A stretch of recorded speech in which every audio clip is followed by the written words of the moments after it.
talk about that. They passed a law in the last couple of days to say that you now have a legal right to ignore your work email out of hours. Companies with more than 50 workers will be obliged to draw up a charter of good conduct, giving you a guaranteed right to disconnect.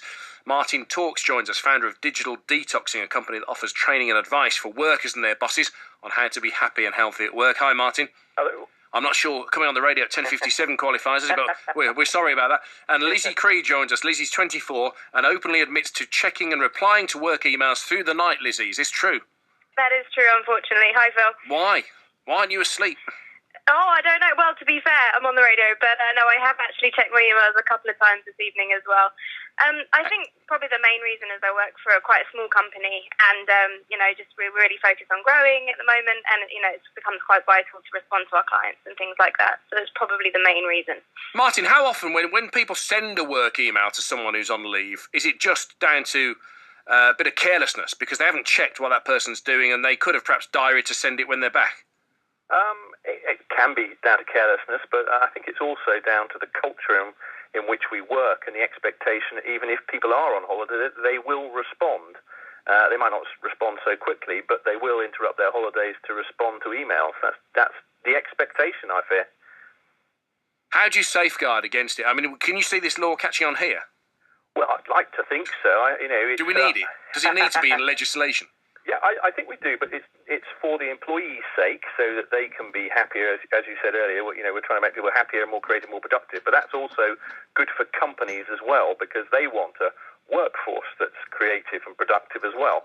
And actually, creating a culture of always on, where people are always needing to respond or anticipating the stress of an email coming in, is not an environment in which people thrive and therefore don't do their best work. So, Lizzie, can I put that to you? Do you feel stressed when you're replying to these things in the middle of the night, when you wake up maybe needing the loo and the next thing you've checked your phone and next thing you find yourself replying to an email? Does that stress you out? Definitely, yeah. I mean, I think it's quite tricky sometimes when you can't action something straight away, and I try to go back to sleep and I worry about things.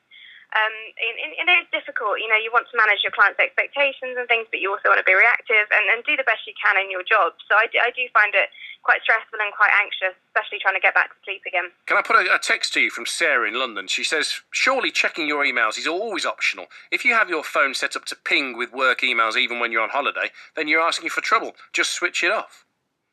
No, that's very right. It's definitely true.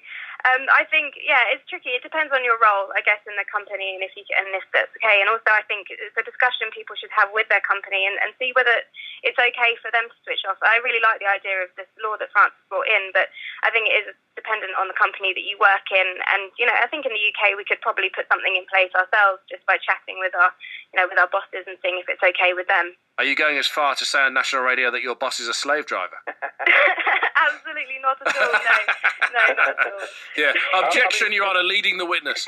Go on, Martin. It's interesting, Phil, that some companies have already taken this on without the need for legislation. So earlier last year, I should say, Virgin announced a 2-hour email break every week so that people would not just email their colleagues but have more meaningful conversations. Volkswagen has banned out-of-hours emails for some time. Daimler gives the right to have your emails while you're on holiday deleted, so you don't have a build-up of emails when you get back. So people are taking it into their own hands, companies, but I think an awful lot aren't.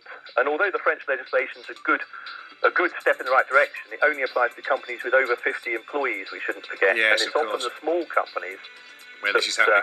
Have the most demand. Martin, thank you. Martin Talks, founder of Digital Detoxing. And Lizzie Cree, I'm telling you now, go to bed, but keep the radio on. Thank you. Take care. 24 years old, works for a market research company in London.